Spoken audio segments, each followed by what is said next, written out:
What's going on, everyone? Welcome back to the channel. It's your boy, Dead on Dave. Now, we are just one day removed from the epic pay-per-view. Yes, indeed, it was epic pay-per-view. WWE's Battleground. Now, there are people who are dissenting against how good the pay-per-view was in a whole. Now, I'm not going to go into all the reasons why it was great. I think we covered them ad nauseum throughout all of the 5 hours of reviews that I've done over the last day. I think we've covered every single match, why the solid booking of the entire show, top to bottom, made sense. There's really no other, aside from the one snafu everybody's talking about, of course, that's Cena making Kevin Owens tap out, but even that isn't as egregious as people are making it out to be. There are reasons for it. Hopefully that'll get explained on Monday. Cena winning is not the worst thing in the world.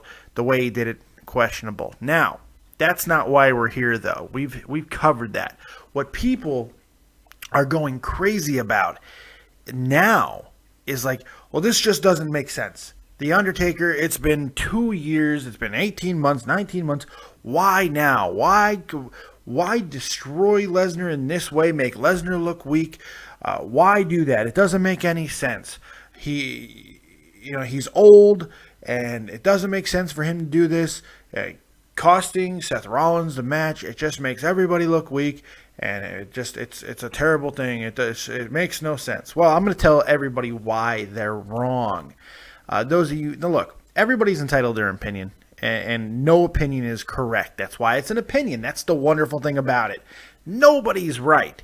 However, this is one of those things in wrestling where I do think there is a clear reason why this happened, and there's a clear reason why it's the right thing to do.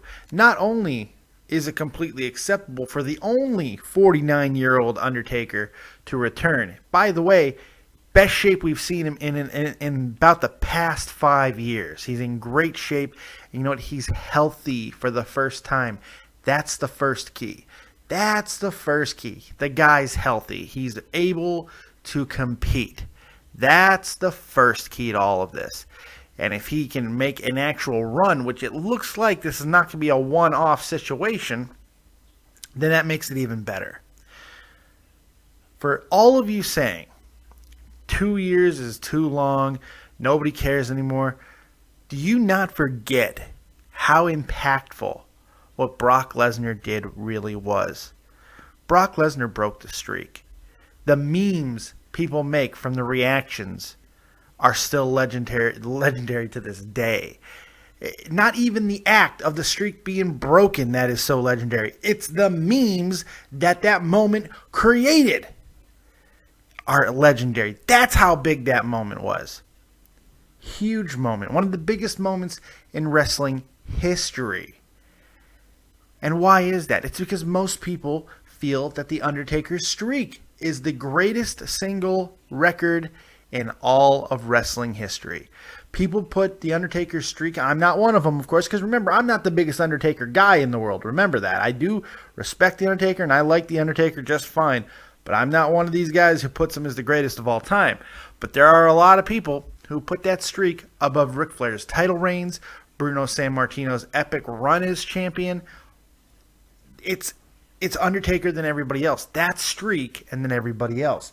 And for Brock Lesnar to destroy, to conquer the streak, it could have been 5 years, and this still makes sense. The other things that I got from rewatching this a couple of times now, seeing The Undertaker's return, the fury on his face, the way that Mark, The Undertaker, really sold all the emotion was fantastic. The anger, the fury, the rage. Brock Lesnar, yes, people were like, why is he looking like he's scared? Because it's still The Undertaker. It's the one guy who is badass enough to make Brock Lesnar a little afraid of him. It's the dead man. I don't care if he's 49. He is still the dead man. He is The Undertaker. He has a presence about him. And him returning after this long to confront Lesnar just speaks volumes about him, his legacy, and his place in this business. It makes complete sense for him to come and get recompense for the streak being destroyed, because it's that big of a deal. It could have been 10 years. And if The Undertaker was ready and able and physically well to do this, then it's going to be done right and it's going to make sense. This does not hurt Brock Lesnar. This does not hurt his mystique. He's the one who beat the streak, and he did it by the hair of his chinny chin. The match wasn't that good either. Let's remember that, kids. Now, granted, you could take the position, well, if it wasn't good the first time, why would it be good this time? Well, mainly, The Undertaker, once again, going back to he's healthy. And the fact that he wasn't healthy when him and Lesnar fought last time is a big reason why the match was such a debacle. I think we're going to get a much better Undertaker this time. He looked good against Bray Wyatt, but he looks great right now. This is the way that The Undertaker needs to go out. He needed to confront Lesnar. Not wanted to, needed to. From a storyline standpoint, of course. Needed to confront Lesnar. This had to happen. And as far as Battleground being the backdrop, I'd rather him do it here at Battleground, a non-huge pay-per-view that has now been elevated, because now next year's Battleground is going to be looked at to be like, whoa, what's going to happen at Battleground this year? Remember what happened last year? We can't miss Battleground. It's impossible. We have to watch it. I'd much rather happen at a pay-per-view like this than at SummerSlam. If this ending happens at SummerSlam, I think there's anger. But now the fact that we can get a resolution between these two at SummerSlam makes it even better. They used Battleground for its intended purpose. It was a build for SummerSlam, at least for some angles, and this is the most paramount of all of them.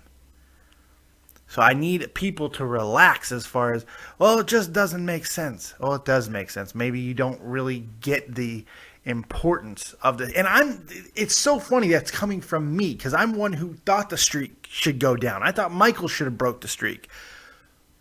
But not wanting it to exist and wanting it to be broken and not recognizing its place and importance in wrestling history are two separate things, because it is important.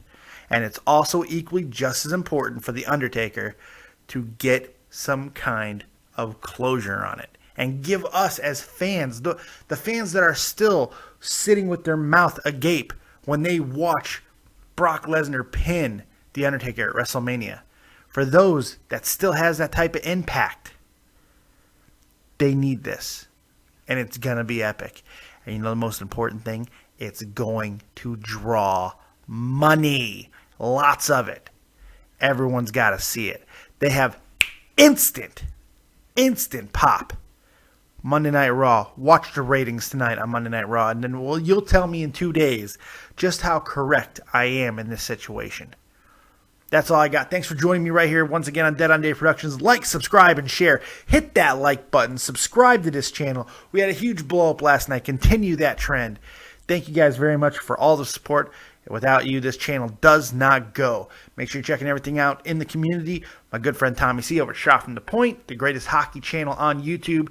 And, of course, Joe Cronin, The Joe Cronin Show. Make sure you check that out. And make sure you check me out on Joe Cronin Show tonight, right after Monday Night Raw. We'll be going live, doing our review. And then you can find me once again right here after that, doing my review live on Dead on Dave Productions. But other than that, we'll see you next time. Like, subscribe, and share. And as always, if you don't have talent, have talented friends.